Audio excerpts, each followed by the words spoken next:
mga kapuso, pila ka manug bakal na budlayan sa pagbudget sang panghanda sa Pasko.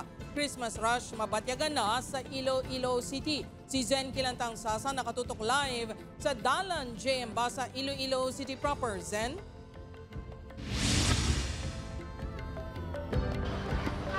Dirt, isa ka semana antes ang Pasko, amat-amat na nga maeksperyensyahan ng Christmas rush bangod sa mga nagahingagaw sa pagbakal sang Noche Buena kag regalo apang ang panghangkat nila kung paano mag-budget sa mga holiday season. Nagalibog ang ulo ni Manang Jennifer kung paano mapaigo ang 1,000 pesos nga budget para sa Pasko. Bangod tuman kamahal sang presyo, isa sa naisipan sini nga inughanda amo ang spaghetti. Hindi pareho sang una nga sa 1,000 pesos sini, may pang salad na, may pang spaghetti pa. Spaghetti lang hindi na magsalad kasi syempre sa kapigaduhon. Subong niya, hindi na kaigo kung pasugtan mo na.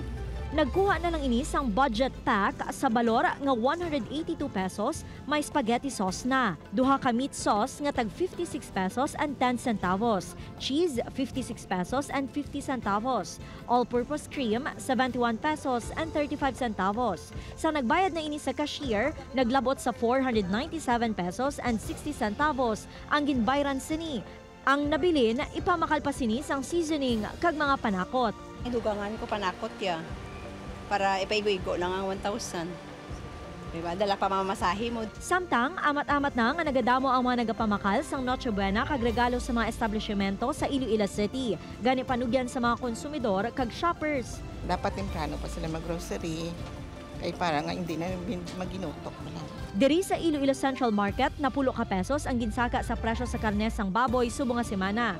Kada semana, talalupang doon ang pagsaka sang presyo sini. Sa karon, yara na sa 360 pesos ang kilo sang unod, 380 pesos ang liempo, 300 pesos ang kilo sang tiil kag maskara, kag 260 pesos ang kilo sang paras. Suno sa mga negosyante sang baboy, posible pa nga magdangat sa 400 pesos ang kilo sini in kaso nga wala sang dugang nga supply sang baboy nga mag-abot.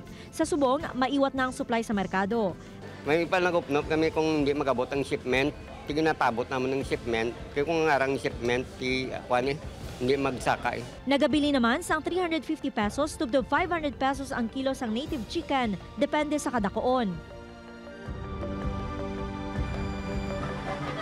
Dirt, nagapabili naman nga estable ang presyo sang mga ulutanon sa merkado samtang ang presyo sang isda may magamay nga pagsaka. Dirt? Madamo gid nga salamat sa update, kapuso Zen Kilantang Sasa.